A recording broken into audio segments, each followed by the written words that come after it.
डम्पियाधुरा, लिपुलेक र कालापानीको विषय उज्याल पर्न वा सेलाउन दिइने छैन, त्यसको निष्कर्ष निकालिन्छ। यसको यो हाम्रो भूभाग हामी फिर्ता लिएर सक्छौँ। फिर्ता लिने अठोटका साथ नै भारतले आफ्नो भनेर नक्सा विवादास्पद भूमि भन्ने हो भने पनि त्यो विवादास्पद होइन, हाम्रो भूमि बेकारको अकुपाई गरेर विवादास्पद बनाएको छ। त्यसकारण हामीले यसमा कोही रिसाउँछ कि भनेर हामीले अर्गेल गरेको भए पो रिसाउँछ कि भन्ने ठान्नुपर्ने आवश्यकता। हामीले अर्गेलै गरेको छैन। त्यसकारण यस विषयलाई सेलाउन पनि दिँदैन र कूटनीतिक वार्ताको माध्यमबाट ठोस पहल गरिनेछ र यो भाग फिर्ता ल्याइनेछ। यही अठोटका छ। त्यसैले त मलाई सुस्ता र कालापानी दुख्छ अनि टिस्टा र नालापानी मैले भुल्न सक्दिनँ। के तपाईँ छिमेकीले 1 इन्च मात्रै जग्गा हडपे भने सहनुहुन्छ? सक्नुहुन्न। तर इतिहासमा पूर्वमा टिस्टादेखि पश्चिममा सतलजसम्म फैलिएको विशाल नेपाल अंग्रेज साम्राज्यवादको हस्तक्षेपको कारणले मेचीदेखि महाकालीसम्म खुम्चियो र यही बाँकी रहेको भूभाग पनि दिन प्रतिदिन अतिक्रमण हुँदैछ अनि दिन प्रतिदिन जङ्गे पिलर सारिँदैछन् र पनि हामी मौन छौं। 2,04,917 वर्ग किलोमिटरमा फैलिए देशको नक्सा खुम्चिसक्यो, सीमा बेच्दै खाइसक्यो। सुस्ता जाउँ रगत बगाउँ लड्ने बेला आइसक्यो। देशको नक्सा खुम्चिसक्यो, सीमा बेच्दै खाइसक्यो। सुस्ता जाउँ रगत बगाउँ लड्ने बेला आइसक्यो। चिन्नै पर्छ अब हामी सबैले, जो हिँड्छन् सधैँ पुगी चढी। सपना मात्रै पर्दै हिँड्ने हक, ठुला बैरी कति हुन् बढी। पुर्खाले लडे नाला पानी, अब हामी रथौँ काला पानी नत्र हामी। आफ्नै धिक्कार हुन्छ सधैँ छिमेकीको डर मानी मानी।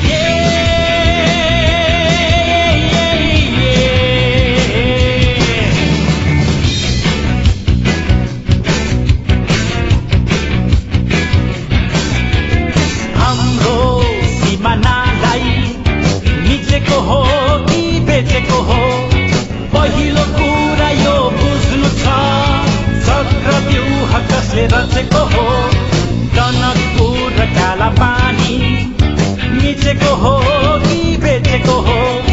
दोस्रो कुरा यो बुझ्नु छ, सम्झौता कसले रचेको हो।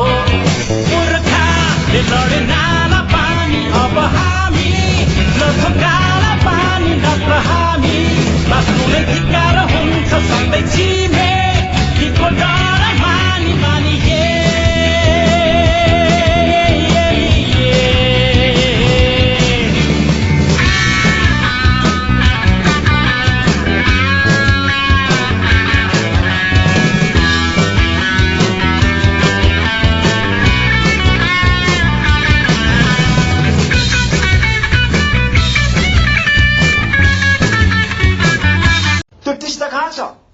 त्यो कानकडा कहाँ छ? त्यो ग्रेटर नेपालको नक्सा टुक्राएर बेच्ने को थिए? जनजाति थिए, मधेसी थिए। तपाईको सरकार सुरुवातभित्र छुलछुल मुद्रा बस्या छ। हाम्रो ग्रेटर नेपालको नक्सा दार्जिलिङलाई नेपालमा गाभेर, पश्चिमका किला कानकडालाई नेपालको नक्सामा गाभेर नेपालले आफ्नो ग्रेटर नेपालको नक्सा प्रकाशन गरेर भारतीय प्रधानमन्त्री मोदीलाई पुग्ने गरेर पठाउनुपर्छ। सुगौली सन्धिलाई मान्दैन भनेपछि हाम्रो देश नेपालले पनि मानिराख्नु पर्ने अवस्था छैन। त्यसकारण हाम्रो भूगोलको निम्ति हाम्रो राज्यले पनि त्यो सुगौली सन्धिलाई निलम्बन गरी हाम्रो ग्रेटर नेपालको नक्सा निकाल्नुपर्ने जरुरी छ। सामान्य सभामुख महोदय, विशाल हिमाली अधिराज्य नेपाल थियो नि, त्यो हाम्रै नेपाल थियो भनेर अहिले पनि दावा गर्न मिल्ने अवस्था छ कि छैन? कन्फर्म, त्यो त हिस्ट्री हो। कसैले होइन भन्यो भने नेपालको नक्सामा त थियो 58 वर्ष पहिले। अरे कुन देश बेच्नेले देश बेच्यो? श्वेतपत्र खोइ जारी गरेको? श्वेतपत्र जारी गर्नु पर्दैन? टुरी खेलमा राष्ट्रवादलाई झुन्ड्याउनु पर्दैन? ढाकछोप गर्ने? And soon we'll be seeing a democratic republic in Nepal. भी जारी कर दिया है और ग्रेटर नेपाल का नक्शा जिसको नेपाली पार्लियामेंट ने मंजूरी भी दे दी है, ये भी आपको यकीनन भारतीय मीडिया के मुंह से सुनना अच्छा लगेगा, लेकिन नेपाली हुकूमत इस बात की ख्वाहिशमंद है कि पाकिस्तान और चीन उसके ग्रेटर नेपाल के इस नक्शे को तस्लीम करें। हामी 1816 भन्दा पूर्व अवस्थामा फर्क्यौं। त्यो भनेको टिस्टादेखि काँगडासम्म, टिस्टादेखि काँगडासम्म, टिस्टादेखि नदीको हिसाबले भन्यो भने सतलजसम्म हामी फर्क्यौं। यो नेपालको टेरिटोरी ठहरौं।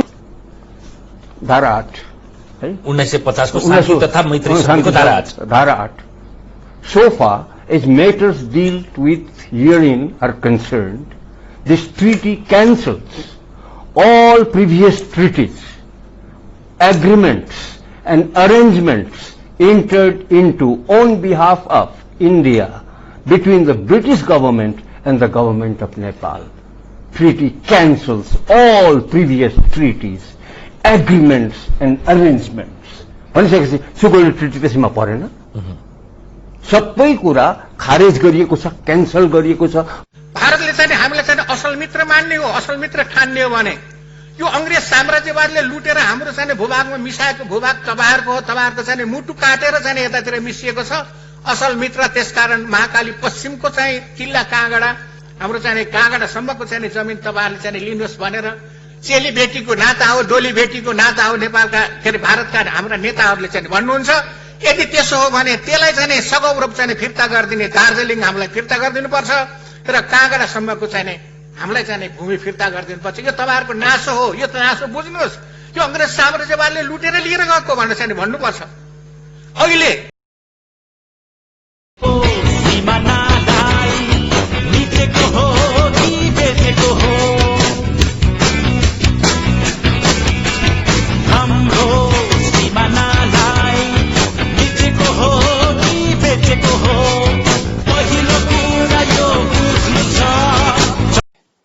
प्रधानमंत्री नरेंद्र मोदी 6 साल पहले जब सत्ता में आए तो विदेशी मामलों में उन्होंने नेबरहुड फर्स्ट वो वाली पॉलिसी अपनाई कि जो पड़ोसी देश है हमारे, पहले उनको तवज्जो दी जाएगी।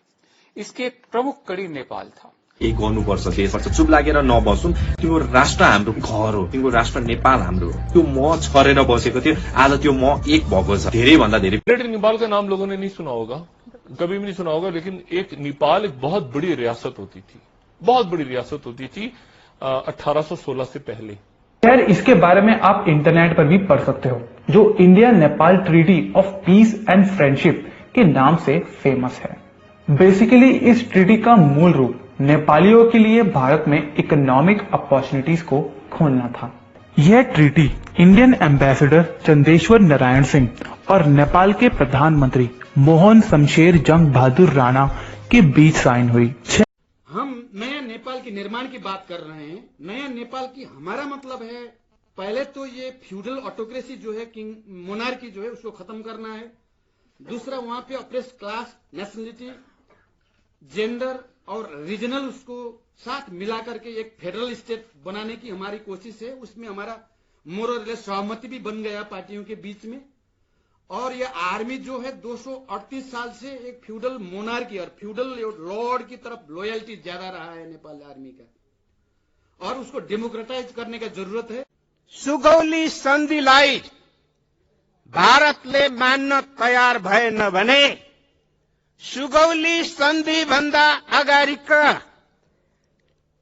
नेपालको झन्नै 2/3 भूभाग जुन नेपालले दुःखका साथ गुमाउनु पर्यो, त्यो भूभागलाई पनि यदि भारतले नै सुगौली सन्धि मान्दैन भने हामी किन मान्ने भन्ने प्रश्न उठ्छ।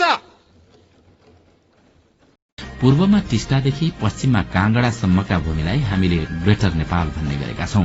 मेचीदेखि टिस्टा र महाकालीदेखि सतलजसम्मको भूमिमा अहिले पनि नेपालको हक लाग्छ भन्ने दाबी हाम्रो छ।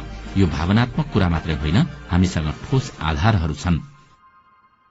तथ्य नम्बर 1, नेपाल लडाईं गरेर बेलायती उपनिवेशमा गाभिएको हो। उपनिवेश नै खारेज भइसकेपछि सम्बन्धित भूभाग सम्बन्धित देशले फिर्ता पाउनु सामान्य तर्कशास्त्रको कुरा हो। बेलायतले लडाईँमा हराएर नेपालको भूमि हत्यायो, तर अहिले नेपालको भूमि बेलायतसित नभएर भारतसित छ। एउटा देशसित हारेको जमिन अर्को देशमा गाभिने कुरा कसरी जायज हुन्छ?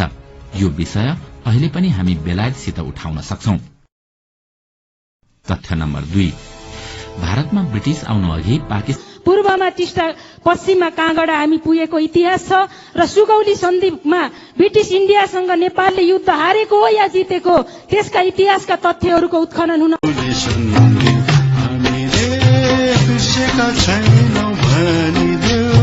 किल्ला काँगडा हामीले बिर्सेका छैनौं भनिदेऊ। बेलायती उपनिवेशबाट भारत स्वतन्त्र भएपछि त्यहाँको पश्चिम बंगाल सरकारले नेपाली भाषा र संस्कृतिमाथि निकै नै तीव्र रूपमा आक्रमण गर्न थाल्यो। यसरी आफ्नो भाषा, कला, संस्कृतिमाथि भएको आक्रमणको विरोध स्वरूप गुरुङले त्यो गीत अगम सिंह गिरीसँग मिलेर लेखेका थिए। हामी हाम्रो भूभाग फिर्ता लिएरै छाड्छौं। त्यो भूभाग हाम्रो हो, त्यो भूभागको भोग चलन गरेरै छाड्छौं। अब म नेपालको संविधान दोस्रो संशोधन विधेयक 2077 माथि विचार गरियोस् भन्ने प्रस्तावलाई निर्णयार्थ प्रस्तुत गर्दछु। यो प्रस्तावको पक्षमा हुने मान्य सदस्यहरूले हुन्छ भन्नुहोला, यसको विपक्षमा हुने मान्य सदस्यहरूले हुन्न भन्नुहोला। यो प्रस्तावको पक्षमा हुने मान्य सदस्यहरूले हुन्छ भन्नुहोस्। यसको विपक्षमा हुने मान्य सदस्यले हुन्न भन्नुहोस्। हुन्न भन्ने आवाज सुनिएन। तसर्थ नेपालको संविधान दोस्रो संशोधन विधेयक 2077 माथि विचार गरियोस् भन्ने प्रस्ताव सर्वसम्मतिले स्वीकृत भएको घोषणा गर्दछु।